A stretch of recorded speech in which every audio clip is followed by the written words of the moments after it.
Non mais moi je fais pas ça pour les vues, pour moi il est mytho. On n'est pas une case, on n'a pas une étiquette. Moi je veux faire du Neistat. C'est ce qu'on peut faire une parenthèse Twitter. On peut. Putain, par où commencer? Est-ce que c'est vraiment moi cette miniature? Quand Booba faisait des trucs stylés, désolé Je Booba, vais peut-être faire un truc qui me plaît, mais potentiellement mon audience elle va pas, elle va pas du suivre. tout suivre. Des fois tu publies une photo sur Instagram. On poste encore des photos sur Instagram?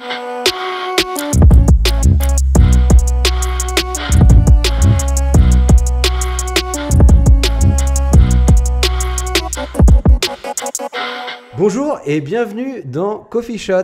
Aujourd'hui j'accueille Angéline. Bonjour. Ça va?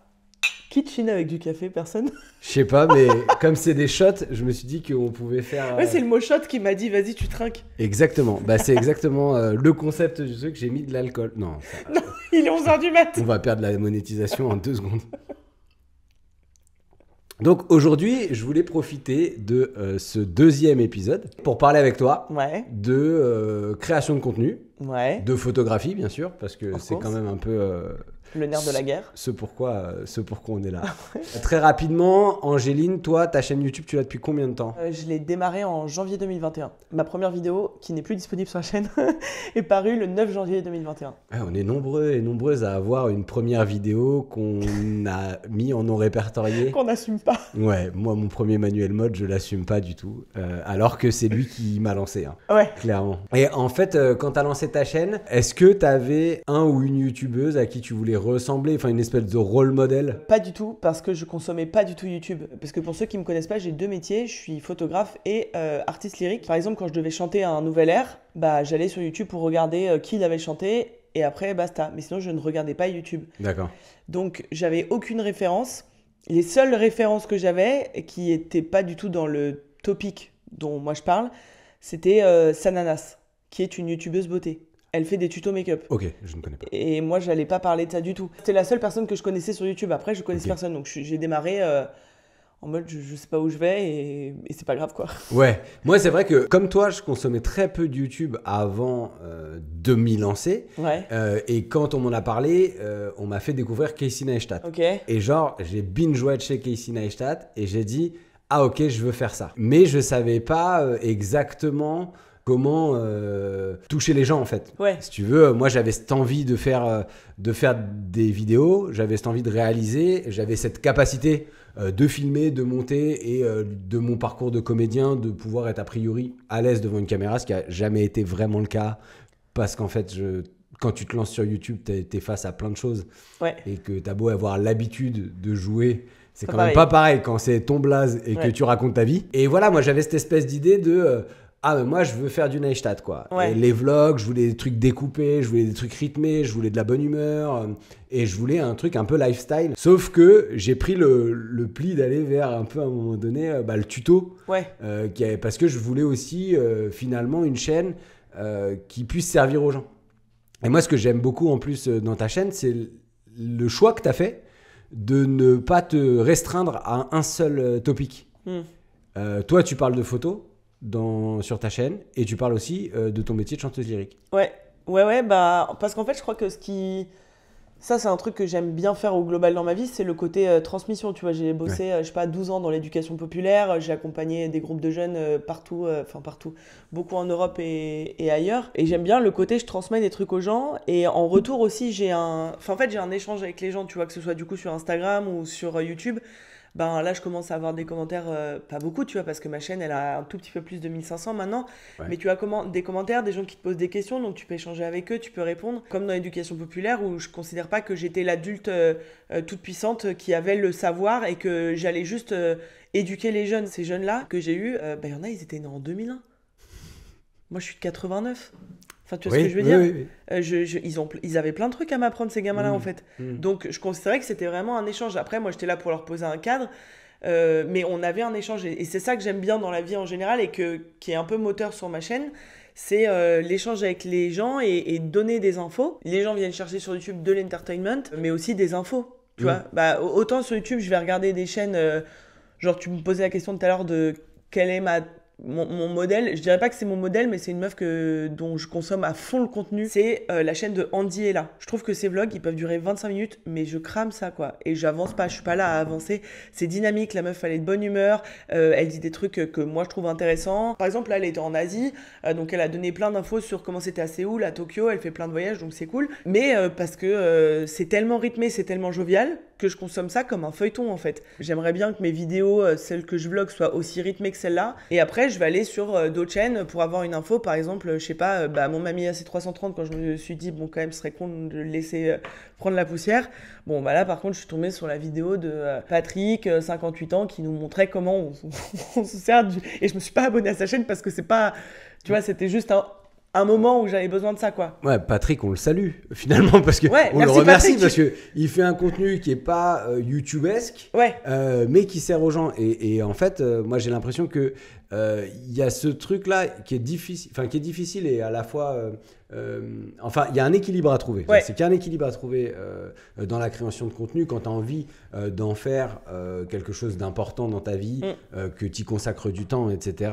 Au-delà d'en faire un métier qui te ramène des revenus, ce qui est toujours très cool. Mais quand tu penses à un éditorial de chaîne, de trouver le chemin qu'il y a entre les gens qui ont besoin d'infos qui viennent sur YouTube pour chercher de l'info, donc en fait le besoin qu'ont les gens, et toi, le besoin ou l'envie de créer que tu as sans perdre ton identité. C'est un équilibre qui est difficile à trouver parce que tu pourrais très bien passer ton temps à faire des tutos très utiles pour les gens qui font plein de vues, qui ne génèrent pas forcément des abonnements, qui ne génèrent pas forcément une audience fidèle, mais qui, de toute façon, va trouver, c'est le mode de recherche. Tu as le bon article au bon moment pour les gens qui font une recherche fondant au chocolat, fondant au chocolat simple en 10 minutes.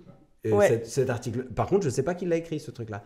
Pourtant, quelqu'un qui va faire régulièrement des trucs autour de la cuisine, autour de la photo, etc., je vais avoir envie de le suivre, même si des fois, il ne me donne pas toujours toutes les infos de tous les boîtiers, mais il va me transmettre, ou elle va me transmettre, une vibe, une ambiance qui va m'enthousiasmer à faire des trucs, à faire de la photo. Casey Neistat, à prendre mon vélo dans New York, si j'habite à New York. Avoir envie de créer des trucs, avoir envie de bricoler des trucs, d'utiliser mon drone dans des endroits improbables. Il faut que je trouve l'équilibre entre mes deux topics de la chaîne, à savoir la musique, mon métier, l'opéra, et la photo, les tutos et le vlog aussi, sachant que je peux vlogger aussi sur les deux thèmes. Et du coup, l'autre donnée, c'est trouver un équilibre entre le tuto et le vlog. C'est d'avoir quelque chose d'un peu lifestyle et d'avoir quelque chose qui sert aux gens. J'ai choisi de mettre en avant de montrer aussi certaines choses sur ma chaîne.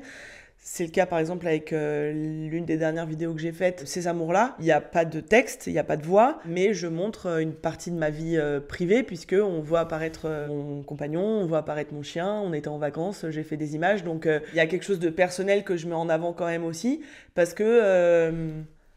c'est YouTube aussi, c'est quelque chose qui est basé sur la personnalité. Je mise pas tout là-dessus, je mise aussi sur les infos que j'espère pouvoir transmettre aux gens, mais j'espère pouvoir trouver un équilibre entre ces deux trucs-là et de pas être juste une boîte à infos. Le truc de la chaîne YouTube, ça porte pas si mal son nom. C'est une chaîne. Sur une chaîne de télévision, tu as des contenus informatifs, tu as des contenus divertissants, tu as des contenus de films, et finalement...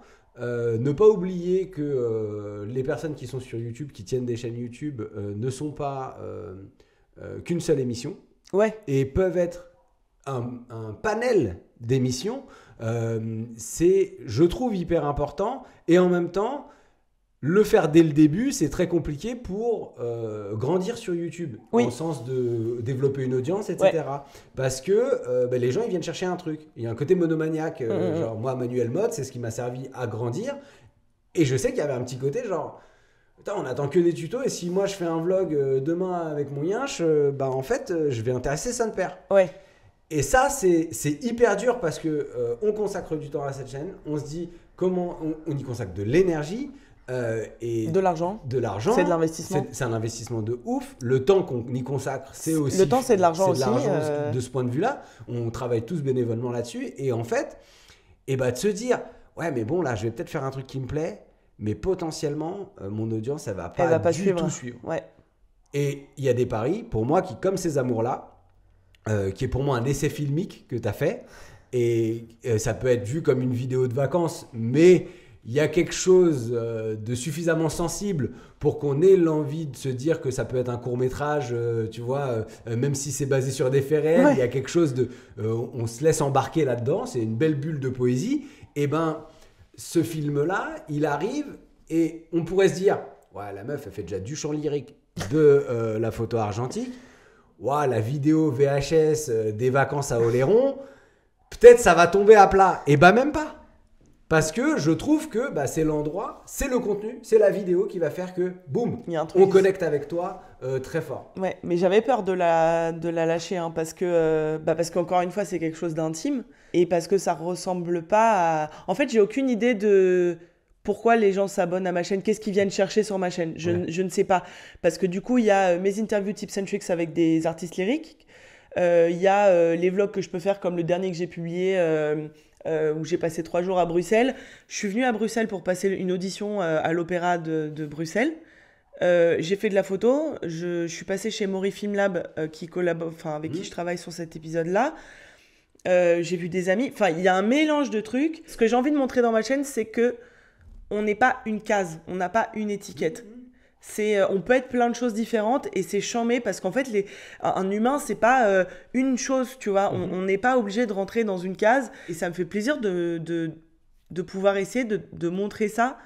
J'ai pas volonté de dire hey, venez, suivez-moi, regardez, on est tous des millions de choses. Enfin, tu vois, j'ai pas cette prétention-là, mais je sais pas trop. En fait, c'est important pour notre santé de se dire qu'on n'est pas qu'une seule chose et qu'on n'a pas qu'un seul masque sur Internet.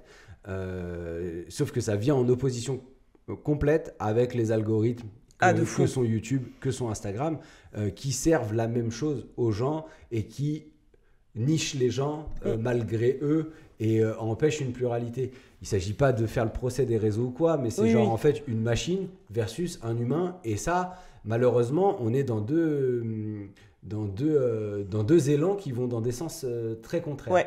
On peut compter de toute façon sur l'intelligence du public pour aller chercher autre chose chez les gens et que ceux qui veulent te réduire ou nous réduire ou vous réduire si vous faites des contenus sur Internet à une seule chose, ces personnes-là sont dangereuses et nocives pour nous parce que c'est les mêmes personnes qui vont du coup nous pousser à n'être qu'une seule chose, à avoir l'impression de se travestir pour plaire à une audience, à pas parler parfois de certains problèmes parce que mais moi sur ma chaîne je veux mettre de la bonne humeur, du coup je cache ma dépression. Enfin en fait il y a un milliard de trucs qui sont dangereux et encore une fois, on fait ça sur notre temps libre pour la plupart du temps.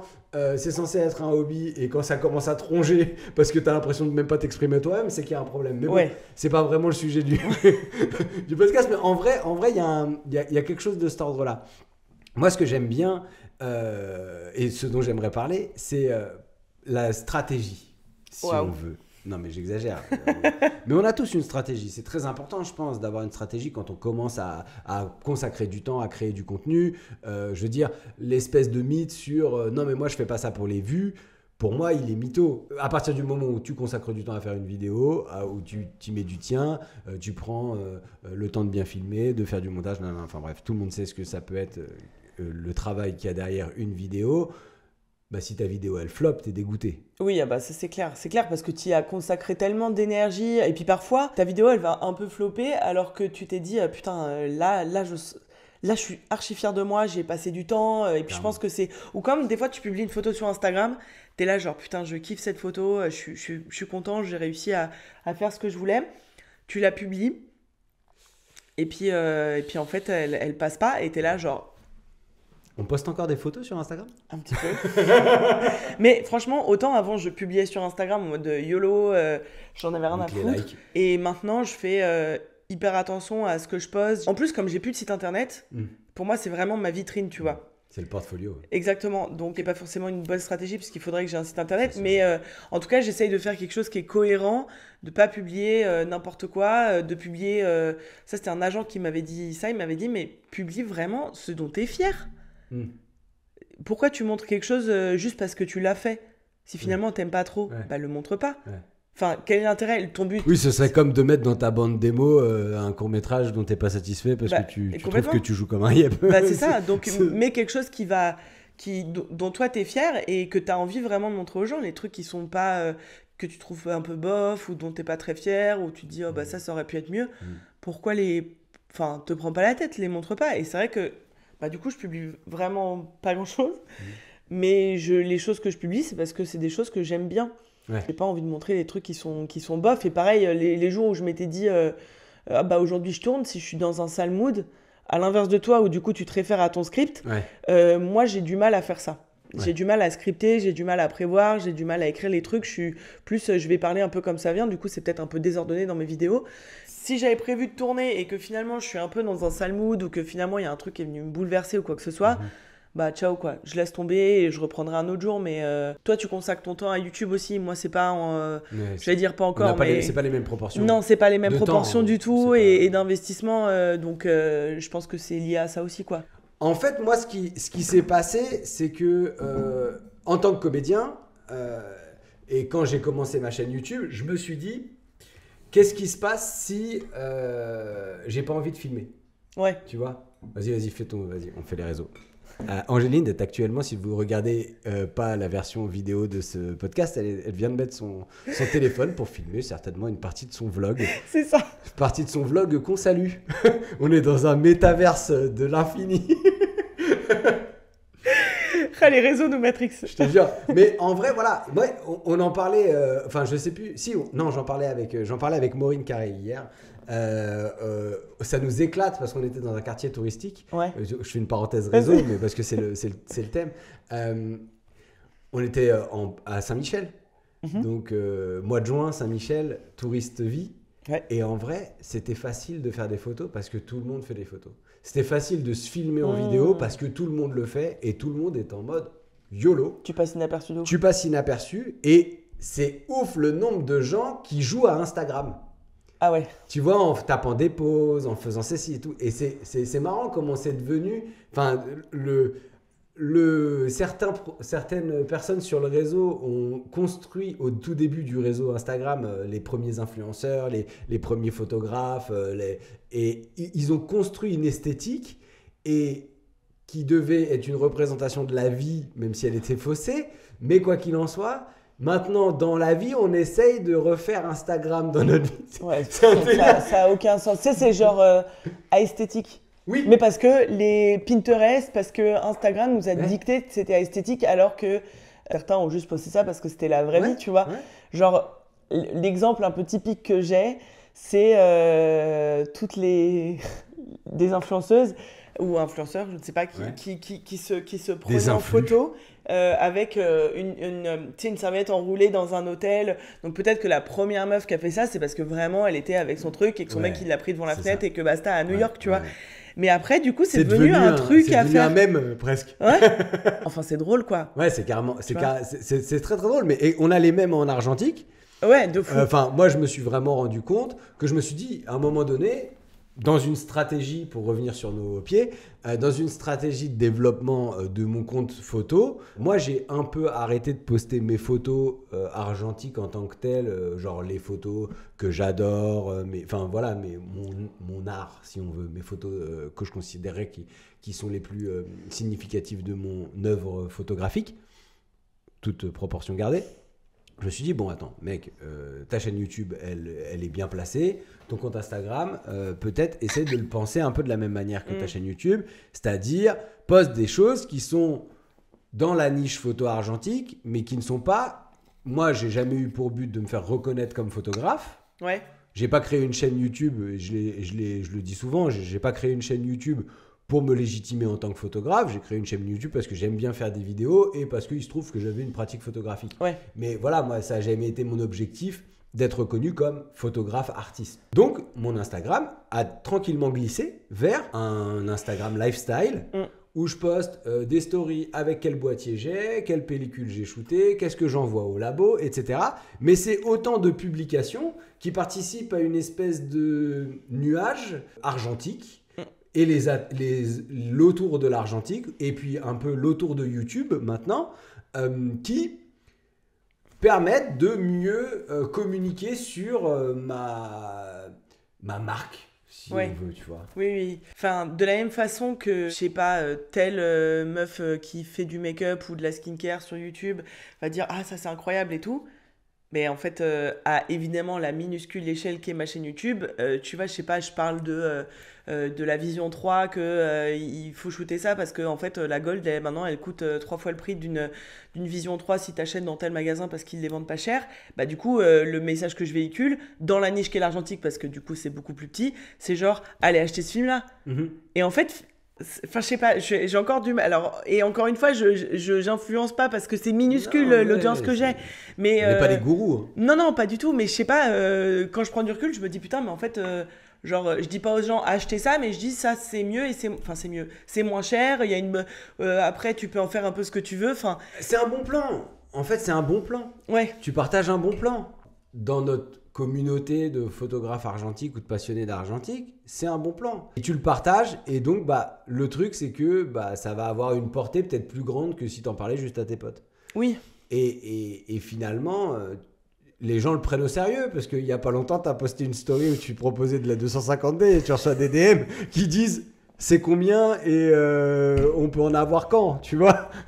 Alors que juste on est à la foire photo de Bièvre, on est sur un stand photo, on a vu une pile de trucs, t'as pris la photo. J'ai fait une blague et en fait dedans les boîtes étaient vides. Enfin tu sais genre ou c'était du film exposé déjà. Enfin bref, moi j'aime bien voir le internet, YouTube en l'occurrence, comme un jeu, comme un jeu vidéo, et j'ai unlock des paliers. Et comme on joue à Instagram, on joue à YouTube, on joue à l'influence, on joue. Et moi, je me prends pas 2 secondes au sérieux sur ces trucs-là. Y a des moments où, oui, c'est sérieux si on veut, parce qu'il y a un placement de produit, j'en fais peu, mais j'en ai quelques-uns, ou c'est de la promo, et je le vois comme un truc de promo parce que je veux que ça soit un peu carré, comme j'aime bien faire, ou si ça n'a pas l'air carré, mais c'est pensé parce que, tu vois, et en fait, je sais que je fais semblant. Et ça m'aide, mon métier de comédien, il m'aide vachement à me dire, en fait, je sais que je joue un rôle. Parfois, c'est difficile de faire face à des gens qui, du coup, projettent en plus autre chose sur toi, qui croient que t'es premier degré, quoi. Ouais. Bah là, pour le coup, les gens ont été très premier degré. Mais genre, dans les 10 minutes, j'ai reçu, je sais pas... 8 messages, tu vends combien, c'est bobiné, par combien, nanana, et j'étais là genre, wow, je me suis fait un peu dépasser. Mais attends, mais le plus gros truc qu'il y a eu, c'est quand j'ai posté le Pentax 7 sur Twitter. En fait, si vous nous suivez sur les réseaux, Angéline ou moi, faut pas nous croire. Déjà au programme de tweet. Voilà, parce que ça, Twitter, les gars, juste, est-ce qu'on peut faire une parenthèse Twitter ? On peut. Putain, par où commencer ? Je sais pas. Alors, qu'est-ce qui te traverse là ? Qu'est-ce qui me traverse, c'est que très vite t'es agressé, très vite on te traite d'aigri parce que t'as dit un truc. Moi, il y a 2 semaines, j'ai râlé contre. Ça m'arrive très rarement quand même de... Je te connais dans la vie, t'es une râleuse. Oui, dans la vie, ouais. Non, mais c'est vrai, dans la vie, je râle, tu vois, parce que j'aime bien ouvrir ma gueule. Mais sur Twitter, pas trop, en vrai. Parce que je sais très bien qu'il y a des gens qui vont venir casser les noix après, tu vois. Mais là, en fait, il se trouve que j'ai reposté une marque qui disait... En gros, on cherche, on offre 30 jetables pour cet été, pour que vous nous fassiez des photos et on crée notre collection ensemble. Et je me suis dit, ce sera notre campagne marketing. C'est ça. Je sais pas s'il y avait le mot marketing, mais il y avait le mot campagne ou un truc comme ça. Ce sera notre campagne. On crée ensemble notre campagne, je sais pas quoi. Et ça m'a interpellée et je me suis dit, mais en fait, normalement, c'est le boulot d'un photographe. Donc, ça peut très bien être des gens de la communauté et c'est chambé que ça s'ouvre à la communauté et que d'autres gens qui ne sont pas professionnels puissent s'exprimer parce qu'ils auraient peut-être le désir de faire de la photo et tout. Donc, ça défonce. En revanche, ces photos, après, ce qui me posait problème, c'est qu'elles vont être utilisées à un but de communication, de marketing, à des fins de commerciales, commerce. Parce que c'est une marque qui va vendre des fringues. C'est ça. Donc, moi, ça me gêne que derrière cette marque, sous couvert de faire travailler de faire appel à sa communauté et d'être open mind, ne paye pas les gens. Et en fait, je me suis fait attaquer, genre j'ai reçu des DM qui me disaient ouais franchement c'est abusé, t'es complètement aigri, et le temps que tu passes sur Twitter, et gna gna gna. Alors qu'une fois j'ouvre ma gueule pour un truc qui me semblait logique, excusez-moi, quand on fait un travail, Oui. on est payé. Oui, c'est Donc, ça. quand on publie ces photos, ça s'appelle des droits, on les paye. Donc désolé si ça vous plaît pas, mais c'est comme ça, c'est la loi. Et on peut pas prendre vos photos pour les utiliser à des fins commerciales sans vous payer. Ouais. Il y a des contrats pour ça. Ouais. Et genre, je me suis fait attaquer alors que je défendais ça. Oui, mais en fait moi, c'est ce tweet-là, je l'ai vu passer et je me suis dit, ouais, la sauce, elle est entre guillemets prévisible. Je trouvais ça problématique, comme je trouve problématique les grosses marques qui vont faire des concours d'affiches et le gagnant de l'affiche va être la campagne de prévention de ce que tu veux, tu vois.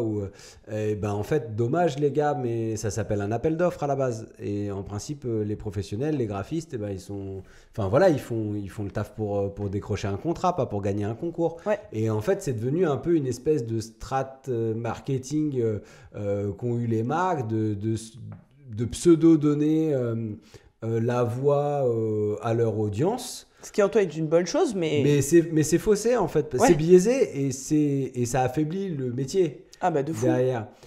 Parce que ça considère que sous couvert d'un capital sympathique, d'être proche de ses clients ou proche de son public, eh ben en fait derrière On en profite quoi. t'en profites en fait, t'en profites financièrement, ça te Et te sert c'est ça. parce Et que ça te fait bien voir et en plus derrière tu fais des économies.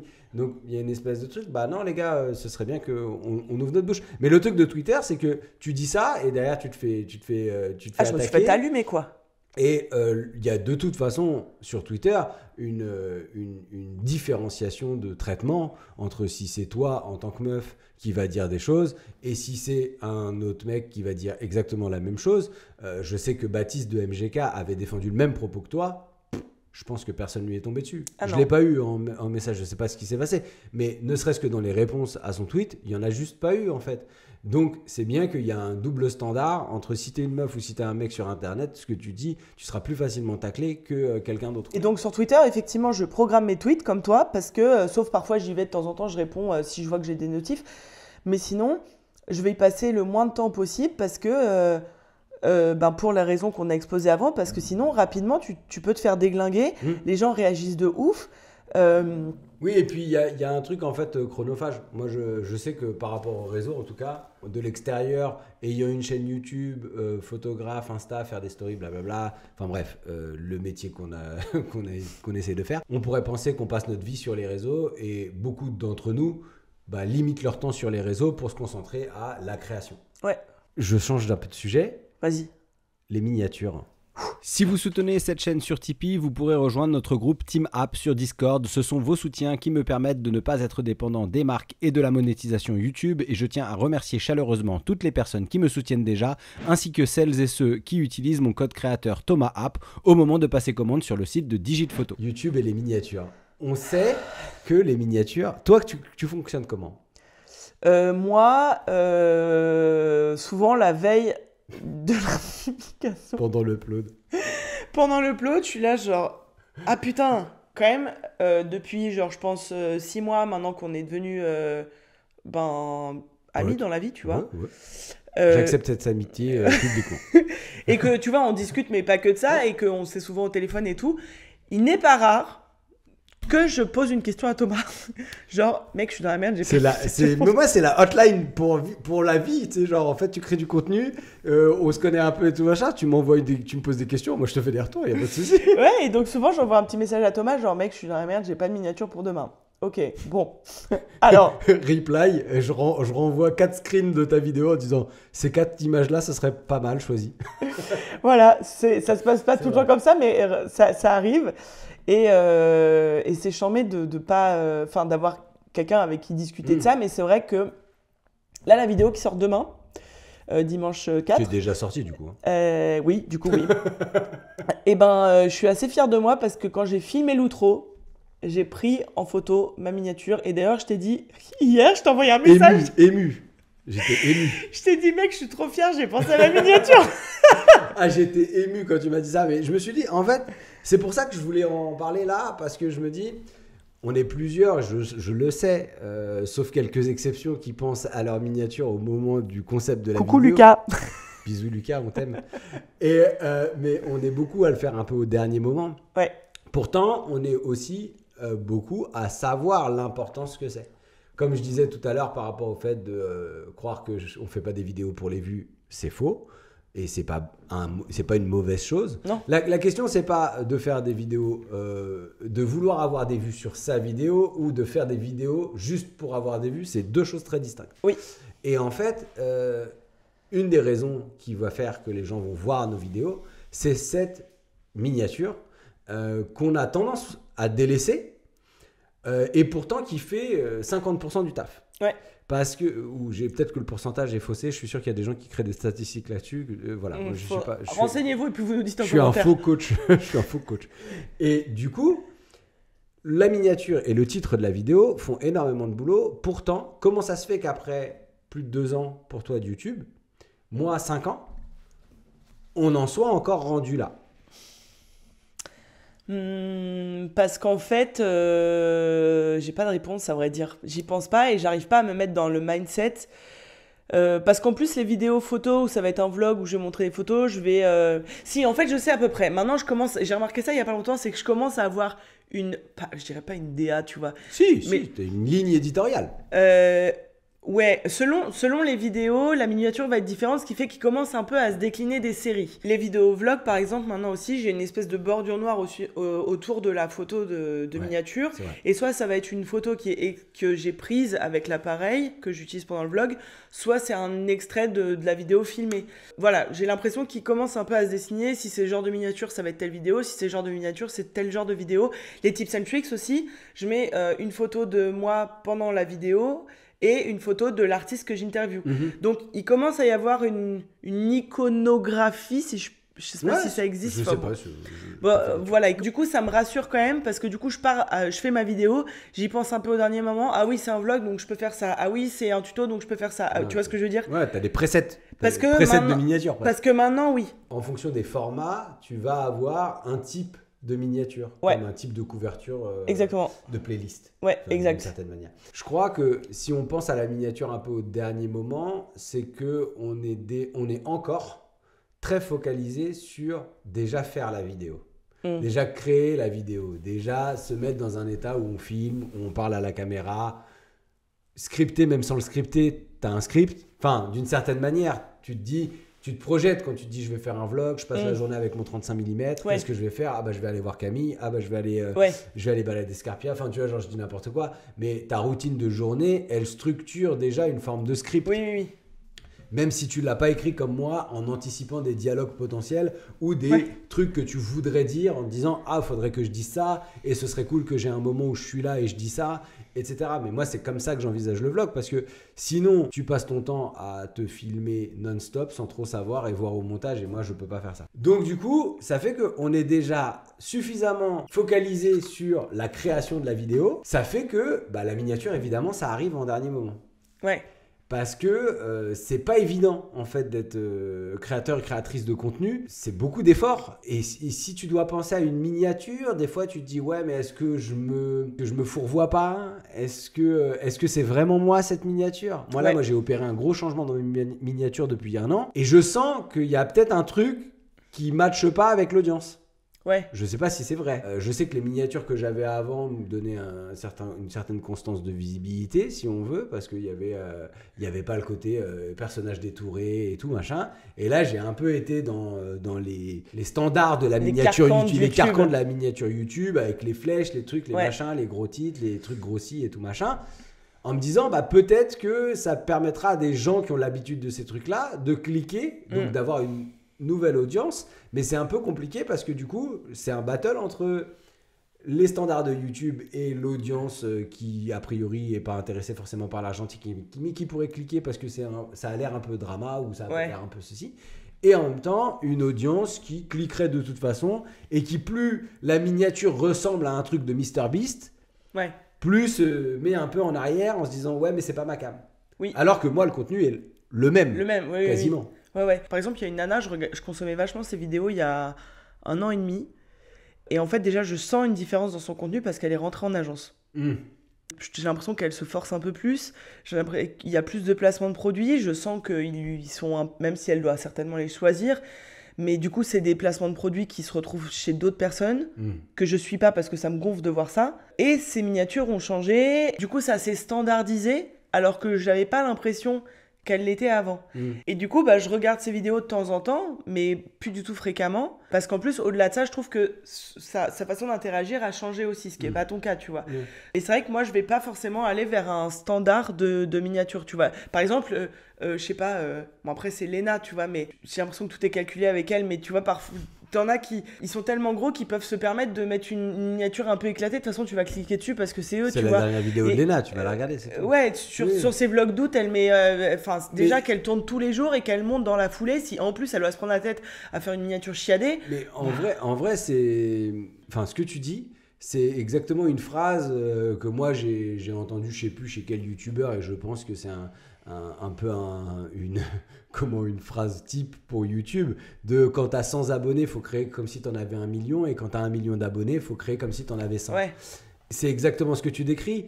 Nous, à notre échelle, faut qu'on crée comme si on était MrBeast ou Léna Situation, mais donc avec des miniatures travaillées, des storytelling, du montage, des choses à graille. Et en même temps, une fois que t'es comme Léna Situation, faut faire des trucs un peu à l'arrache pour que les gens se disent que t'es encore proche d'eux. Le relatable. Ouais, mais c'est ça. Et du coup, il y a cette espèce de double truc, c'est-à-dire que une petite chaîne, quand on va voir ces vidéos, si elles sont de qualité, on va se dire « Ah je comprends pas pourquoi il ou elle n'a pas plus de followers. » Et une grosse chaîne, si elle fait des trucs trop pro, c'est fini, on regarde plus. Ouais. Parce que c'est plus... le YouTuber next door. C'est ça. Pour le coup, Léna, moi j'ai un peu arrêté de consommer parce que ça me... Enfin, du coup, il y a trop de concepts et c'est quelque chose qui me touche moins. Tu vois, je préfère quand c'était les vlogs d'août, je sais pas, il y a 2 ans, où c'était à skip à l'arrache, mais bon, c'est quand même un peu... Mais où j'avais l'impression que, tu vois, je pouvais vivre le même genre de journée plutôt que sa vidéo où elle va relooker, je sais plus qui, les 2 actrices Emily in Paris, tu vois. Oui, avec du Dior, du Chanel, du Valentino, machin, ça... oui, ça peut me faire rire parce que j'aime bien les 2 actrices et que ça me fait gaulerie, mais... Oui, mais c'est clairement la stratégie marketing de la sortie Netflix de Emily in Paris. Enfin, tu le vois, c'est gros sabots. C'est du high concept pour le high concept. Enfin, c'est juste ça, quoi. Très, très grande discussion. J'ai une dernière question que je t'ai pas transmise. Angéline, si on devait résumer ou faire un soundtrack de ta chaîne YouTube en 5 chansons, ce serait quoi? C'est un peu ma petite question, ça va devenir un truc, ça. Clairement, il va y avoir de l'opéra dedans. Oui, mais lequel? J'ai aucune culture d'opéra, je fais le mec. 5 tracks. Il n'y a que des airs d'opéra drama qui me viennent en tête. Écoute, c'est un soundtrack, faut que ça envoie de l'émotion. Ouais. Non, je vais dire un opéra entier parce que ça s'écoute d'un bout à l'autre. Carmen. Ok. Ensuite. Qui est-ce qui a composé Carmen? Bizet. Ok. Ensuite, c'est hyper dur comme question. Ben oui, mais bon, c'est... Et tu sais quoi, je vais regarder Spotify. Qu'est-ce que j'écoute en ce moment? Ah oui, ce serait ça. Il y a quoi dans ton Spotify? Je suis un peu en train de créer ce podcast au fil du temps, un peu comme j'ai fait avec ma chaîne YouTube. C'est-à-dire qu'il y a des choses que je stratégise, des choses que pas du tout. Mais j'aime bien me lancer avant de savoir tout. Le format va évoluer, on est qu'au 2e épisode, donc il y a des trucs qui vont revenir, il y a des trucs qui vont évoluer, ça va devenir c'est quoi ton Spotify, mais j'ai pas de compte Spotify, donc ça va être bien. Alors sache que je fais une playlist par saison, pas par saison, mais par comme la Fashion Week, automne-hiver, printemps-été. Ah yes, ok, je vois. Et là par exemple dans cette playlist là, il y a du Neyo. Ok. Putain, les années 2000. Ouais, alors moi je suis né en 89. J'ai grandi avec le rap et le R&B fin 90, 2000. Je vois très bien. Sniper, les débuts de Beyoncé, les Destiny's Child, Alia et compagnie. Mais on pourrait reparler des tubes de cet été là qui repassent avec I don't wanna know. Ah mais bien sûr, et qui était genre le track de mes 17 ans. Mais bien sûr, moi c'est sorti, j'en avais 14 et cette chanson c'est comment il s'appelle? Marlon. Attends. Marlon Wayans. Non, I don't wanna I know. don't wanna know. Mario Winans. Ouais, Mario, ouais, putain, mais ça c'était Mario des Winans. trucs Mais de j'étais Lover tellement fan de de ce l'époque son. de Street Dancers, là, avec B2K, know. etc. là. Na, na, na, na, na, na, na, na, na. Hier, j'ai découvert une chanson de Céline Dion. J'étais chez moi en train de faire la miniature. Et je me suis dit, putain, j'ai envie d'écouter I'm Alive. Du coup, j'étais là, I'm Alive. Génial. Et du coup, je me suis mis son album. Enfin, ça a continué D'accord. à. Et j'ai découvert une chanson. Et je me suis dit, putain, mais c'est les chansons tellement drama queen des divas des années 2000. Ouais. Après, je suis sortie Scarpia et j'ai écouté Whitney Houston. Ok. I have nothing, nothing, nothing if I don't have you. Ok. Donc Céline Dion, Céline Dion, Whitney Houston, Bizet, Bizet, Neyo. Neyo et- et cette playlist, c'est l'enfer, ça n'a Ça va aucun très bien, sens. ça va très bien. Tu sais quoi, on va mettre un bail à l'ancienne, Allez. Sniper, Lunatique. Lunatique. Quand Booba faisait des trucs stylés, désolé Booba, mais c'est vraiment... moi, Lunatique, D'accord. j'adore. Donc, pas le temps pour les regrets. Pas le temps pour les regrets. La chanson de Céline Dion, c'est I Surrender. Ok. Elle est trop bien, cette chanson. Vraiment drama comme on aime à l'ancienne, Ok. tu vois. Et donc, ouais, Lunatique, pas le temps pour les regrets, ouais.